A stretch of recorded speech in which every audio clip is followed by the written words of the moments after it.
Alors mes proches qui sont décédés, ils sont très très nombreux. Il y a 11 que je connais effectivement, mais d'autres qui sont très parentés à la famille.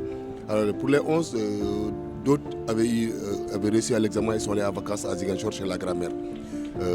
L'autre aussi, l'autre groupe aussi devait aller en vacances. Chaque année, nos enfants allaient en vacances à Ziguinchor. Alors ils sont allés en vacances à Ziguinchor chez les grands-parents pendant presque un mois et ils devaient revenir le 26. Le 26, ils devaient revenir sur Dakar. Voilà. Donc ils sont tous allés en vacances. Mais pour l'un, c'est parce qu'ils allaient jouer au football. Ils avaient un tournoi d'école de football à Fatick. Ils devaient passer par le bateau pour aller jouer le tournoi à Fatick. Donc ils ont eu un billet de bateau qu'ils ont donné gratuitement. Passer par le bateau de Dakar, ils allaient à Fatick pour jouer au foot. Avant le 26, pour dire réellement que parmi les gosses, il y avait l'un qui devait venir, mais finalement qui a eu des maux de tête, qui n'est pas venu par bateau et qui est resté. Et celui, c'est le seul rescapé. C'est Shamsidine Aïdara, il devait venir par bateau, mais finalement il a eu des maux de tête et il est resté.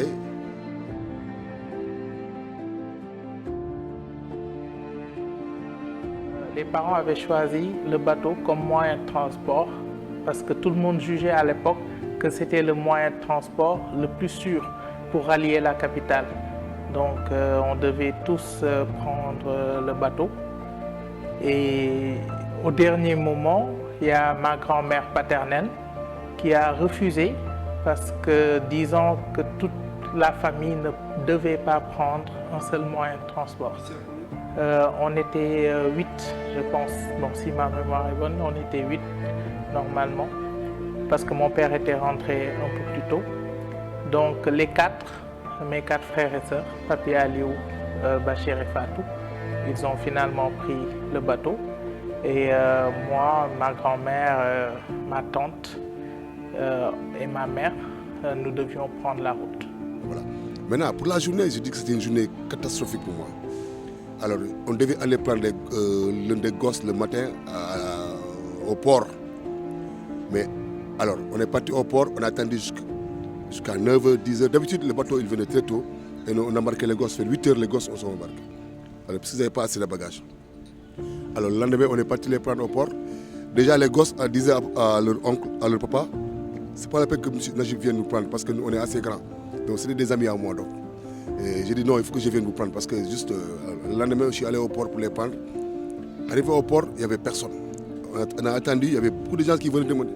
Moi, j'étais parti à 8h au port. 7h30, 8h, j'étais au port pour les prendre des enfants. Parce que le bateau venait à 5h30 d'habitude. Et on embarquait 6h, 7h, parce qu'on avait commencé à débarquer. Et à 8h, les gens pouvaient sortir. Mais malheureusement, ce jour-là, on a attendu de 8h à 9h, il n'y avait personne. Et les gens s'inquiétaient, on s'inquiétait. Alors nous, on était vraiment... Alors moi, je ne sais pas, je croyais que le bateau avait un retard, franchement. Je croyais que c'était un retard et vraiment, j'étais certes inquiet, mais pas trop inquiet parce que je me disais que les gens, il y avait un retard. Comme le disait la gendarmerie qui était là dehors, il disait que non, le bateau le bateau est en route, donc il y a un retard qui fait que le bateau n'est pas venu. Donc réellement, je croyais que c'était un retard et j'étais allé payer de quoi manger, rester vers... c'est là où j'ai entendu qu'il y a eu le bateau à chavirer. Alors je ne le voyais pas, il y avait le flou sur moi. Il y avait le flou, je ne voyais même pas la route. Alors de la place de l'indépendance à Duc, je ne voyais pas, je ne voyais absolument rien. J'étais comme devenu fou quoi. Donc voilà. Alors je marchais, j'avais les pieds, parce que je ne comprenais rien du tout. Je me disais que c'était fini quoi. Donc si ces gosses-là étaient dans le bateau et qu'effectivement ils ont péri, c'est une catastrophe. Et pour la famille et pour les gens qui sont là. Je ne peux même pas vous dire, c'était un choc. La veille de l'embarquement, le soir de l'embarquement, moi, je pleurais parce que je disais que j'allais prendre le bateau avec mes frères. Et jusqu'à la nuit tombée, hein, j'étais là-bas en train de dire que non, moi, j'allais voyager avec eux. Et on m'a dit que finalement, personne ne prend le bateau. Nous allons tous prendre la route. Donc, c'est comme ça qu'on m'avait convaincu d'aller me coucher. J'avais 7 ans à l'époque, donc j'étais assez jeune et très attaché à mes frères et sœurs. Et le matin, au réveil, il y avait quelque chose dans l'air. Au début, moi, je savais pas, on était là-bas. Et c'était bizarre. Les gens étaient bizarres. L'ambiance était bizarre tout autour, dans la maison, dans le quartier, c'était assez calme. Au bout d'un moment, on nous a tous rassemblés, les enfants. On nous a amenés dans la maison du voisin. On a entendu que le bateau avait coulé. Bon, nous, on n'y croyait pas trop. On était là et c'était assez tendu comme situation. C'était assez déroutant quand même. Bon. Oui, je croyais que certes le bateau a chaviré, mais que le bateau n'a pas disparu, qu'on allait retrouver les gosses. J'avais cet espoir-là. J'avais cet espoir-là toute la journée. Même lorsqu'on est parti, je suis allé au Grand Médine, dans la famille, pour un peu voir comment on va se préparer pour aller encore sur le sud. Parce qu'on a continué la recherche. On a continué à rester au port. On allait à la maison et on revenait au port. Tu as vu, c'était difficile pour nous. Donc on était comme des fous. Donc c'est cette sorte entre le port d'Alifort et le port, ou H&M et le port, c'est des va-et-vient. Donc moi je croyais que réellement qu'on allait les retrouver. Voilà, en vie, ouais. Je croyais qu'ils n'étaient pas perdus. J'ai toujours cru, parce que j'ai continué à appeler au téléphone sur le numéro et le numéro sonnait. Oui, le numéro sonnait jusqu'à il sonnait. Et le gosse nous disait, papy disait, c'est moi papy, laissez-moi dans la boîte vocale. Pendant une semaine, il y avait cette voix-là qui sortait. Papy disait, papy le fils aîné de mes frères, disait, vous êtes au téléphone de papy, laissez un message à la boîte vocale pendant des jours. Parce que, voilà, donc c'est ce téléphone-là qui a cru que moi, j'ai toujours cru que ces gosses-là, ils sont quelque part et ils ne sont pas connus. Un terrible choc pour moi, parce que je n'ai jamais eu un tel accident. Des amis très proches de moi qui mouraient comme ça aussi, ils sont partis sans aucun secours, ils sont partis sans qu'on puisse les voir. Alors je n'ai jamais eu ça. J'ai toujours vu des gens qu'on enterrait, mais des gens qui sont partis sans pour qu'on puisse savoir ce qu'ils sont devenus. Je dis c'était des jeunes, 17 ans, 18 ans, ça faisait très mal. 17 ans, oui. Moi, jusqu'à présent, à chaque fois que je vais à l'anniversaire, je pleure. Parce que c'était des amis à moi. C'était moi qui devais aller les prendre. À chaque fois qu'il y a un anniversaire, je pleure parce que c'est des enfants qui sont très bien. C'est des enfants qui sont extraordinaires. Alors les autres étaient des scouts parce qu'ils étaient éclairés avec moi dans le même mouvement scout. Les autres étaient des neveux très proches avec Idrissa Diallo et c'était des voisins de Guinchor, mais c'est devenu des parents. L'autre a perdu son père. Il était un grand footballeur qui avait de l'espoir.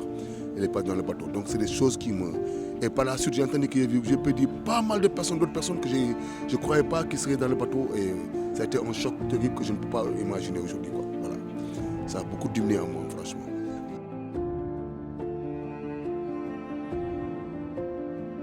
Malgré tout, vous aviez toujours entretenu cette flamme d'espoir en quelque sorte. Oui, c'était... Bon, c'est normal. Les enfants, ils s'imaginent plein de choses. J'étais assez jeune, donc dans ma tête d'enfant, dans ma logique d'enfant, c'était pas possible en fait qu'ils n'aient pas survécu. Donc moi, dans ma logique, c'était qu'ils étaient quelque part, tous ensemble, et qu'un beau jour, même si ça prenait du temps, ils allaient revenir tout simplement et que tout le monde allait être surpris de voir qu'ils étaient en vie, mais qu'ils allaient rentrer à la maison. J'ai entretenu ça pendant longtemps, avant, disons, de me conformer à la réalité et de savoir que ça, c'est juste un rêve d'enfant et que la réalité était tout autre.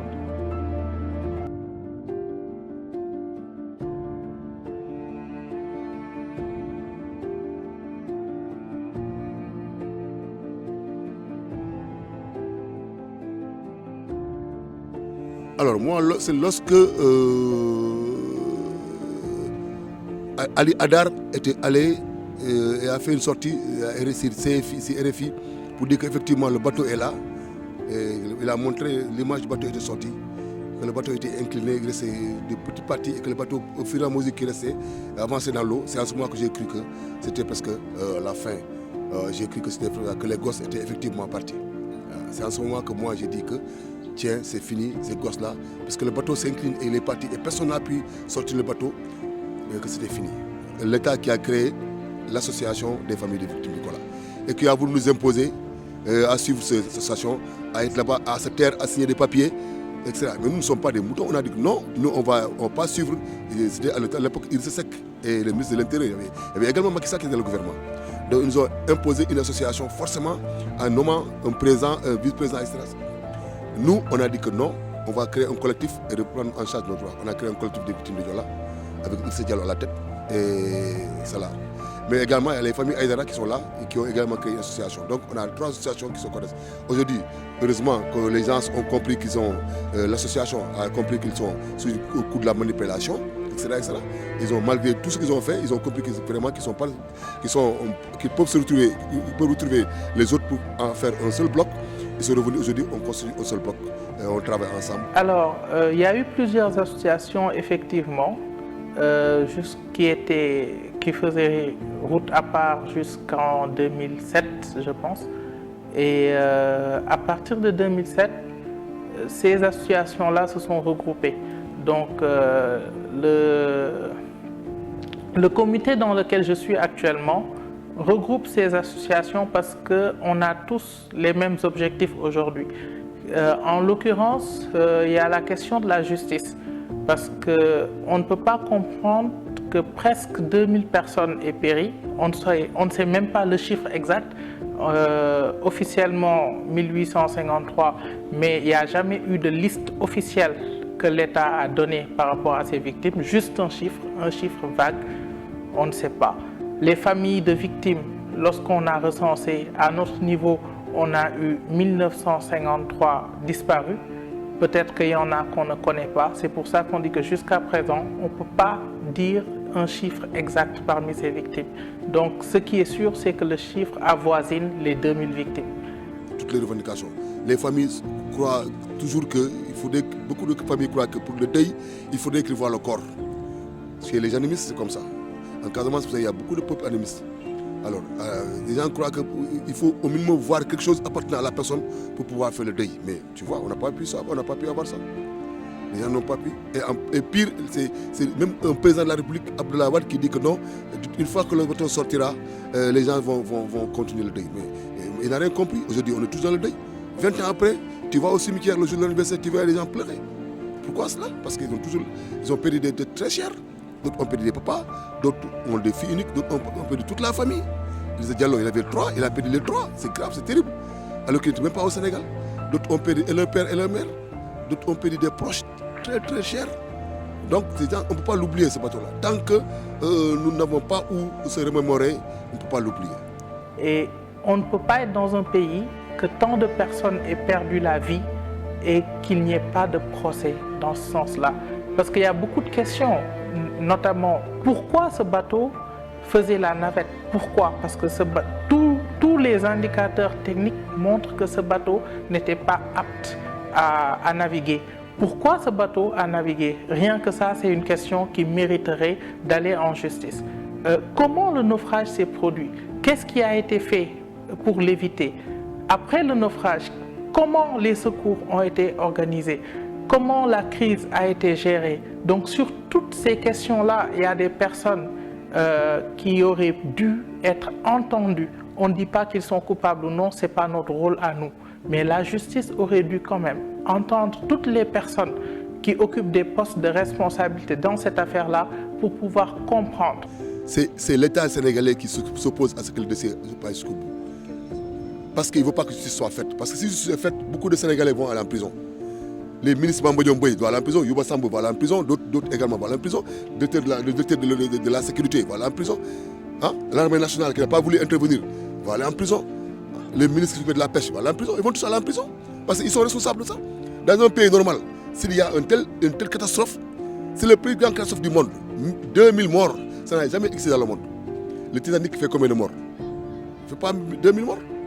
Et pourtant, le Titanic, ils ont un endroit où les gens vont se recueillir pour prier. Mais nous, on a demandé à ce qu'on nous donne un stèle. Mais on a des pôles d'accès mémorial en cours de construction. Depuis combien de temps on a demandé? 20 ans pour qu'on le construise. Même la place du souvenir on avait demandé, ou Watt nous avait demandé, nous a donné avec un décret présidentiel. Watt a repris ça, il a donné ça aux gens qui font des manifestations. Donc, à quand ça va finir? Nous portons un deuil jusqu'à présent. On est toujours en deuil. Pendant 20 ans, on a un deuil. Ce n'est jamais arrivé. 20 ans de deuil, c'est au Sénégal seulement qu'on le voit. Ils sont là à se pavaner à faire tout. C'est eux les responsables. L'État sénégalais est responsable. Il faut que l'État sénégalais paye. Qu'on trouve les responsabilités et qu'on les situe et qu'on puisse les punir. C'est ce que nous demandons, pas plus. Pas d'argent, pas autre chose. Mais qu'on situe les responsabilités et qu'on punisse les fautifs. Ils sont là, les membres Major Boy. Ils sont là à se pavaner à parler. Ils sont là. Oui. Toutes les autres questions sont des questions rectificatives. Cette question, c'était une question d'avenir surtout pour les orphelins. Un enfant qui a perdu son parent, il ne doit pas être laissé à la merci du destin. Aujourd'hui, il y a quelque chose qui lui a été enlevé. Il bénéficie d'un faux départ, d'un déficit par rapport aux autres. Et il était de la responsabilité de l'État de les prendre convenablement en charge dès 2002, ce que l'État n'a pas fait. La prise en charge a commencé 10 ans après. En 10 ans, combien de personnes ont pris un mauvais chemin? Combien de personnes ont échoué dans leurs études? Combien de personnes n'ont pas eu l'appui nécessaire? Les différentes associations ont porté plainte en France, avec notamment l'association française qui fait partie de notre comité. Et malheureusement, il y a eu un non-lieu. Mais ce non-lieu-là ne signifie pas que les responsabilités n'ont pas été situées. Ce non-lieu, c'est juste parce que les personnes qui devaient être entendues à cette époque-là étaient protégées par le Sénégal de telle sorte que la justice française ne pouvait pas les entendre. Donc, faute de pouvoir entendre les principales personnes visées, ils ont déclaré ce non-lieu-là. Donc ce non-lieu, ce n'est pas que l'affaire, il n'y a pas d'affaire à juger, ce n'est pas qu'il n'y a pas eu de responsabilité située, mais juste que les personnes qu'on devait entendre ne pouvaient pas être entendues du fait des accords entre le Sénégal et la France et le fait que le Sénégal protégeait ces personnes-là.